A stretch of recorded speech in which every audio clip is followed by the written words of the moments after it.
Hey, what's up? How you doing? It's Colin with Big Shot Supplies. Today I'm going to show you how easy it is to install this injector on-off box on your trailer or truck. Essentially, it comes with this box here. There's a bunch of screws around it. First thing you're going to do is unscrew those screws and then take out the two remotes that we have inside of there, and then put the cover back on. And then you're going to have some hose to install on the bottom here. Doesn't matter which side the inlet or the outlet of the hose go into. For us, we've decided to put the inlet side of the hose on the right hand side here. So essentially this is going to drop into a bucket. It's going to suck the fluid through here. When this valve inside of here is open, because you have the box on and you've opened it with the remote, or open the valve with the remote, the fluid's going to come in, go through, down the other side, and directly into the injector that you have hooked up to your pressure washer. For here, we have it hooked up to a bypass, and we still have to open this up manually to bypass the injector. But when we are using the injector, we just close the bypass, and then when we don't want to use the injector, we open it up so that the fluid goes around the injector.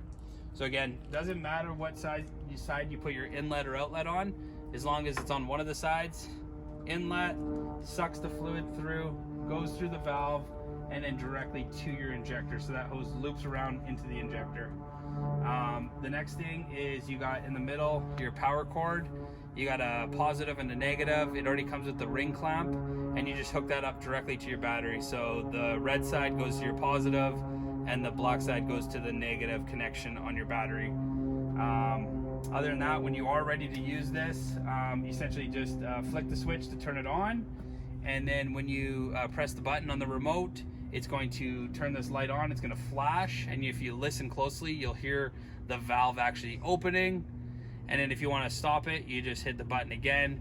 The light will stop flashing, and it will close the valve inside there. At that point, you'll have a closed valve, but the fluid would be going through the injector, and that's why we install the injector bypass. If you want to bypass the injector to maximize your flow, you're just going to open up this valve here, and it's going to allow the flow to go around the injector. And when you want to start using the injector again, close it.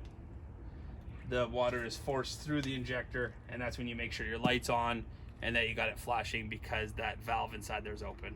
So again, for installation, main thing is to take your remote out, put the lid back on, hook up your hose to both of these barbs. It doesn't matter which side, as long as one goes to the injector and one goes to the bucket that you're using to inject.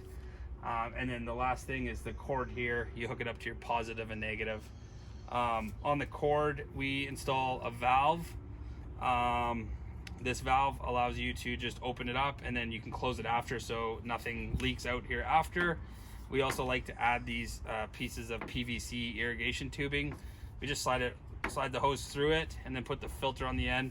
This just allows it to sit in the bucket nice and easy. So when you do cut your own piece of PVC piping, just cut it a little bit taller than your 5-gallon barrel, so that you're not getting it lost in there. So it'll typically stick out like that. All this is submerged in the fluid. Fluid comes through the valve to the outlet, to the injector, and then obviously down the line. You need to make sure you got the proper J-rod on the end. We got blogs on how to soft wash using injectors, and it teaches you all about the J-rods and which nozzles you need in order to make the injection process happen. So hopefully that helps, and hopefully everybody has a great day.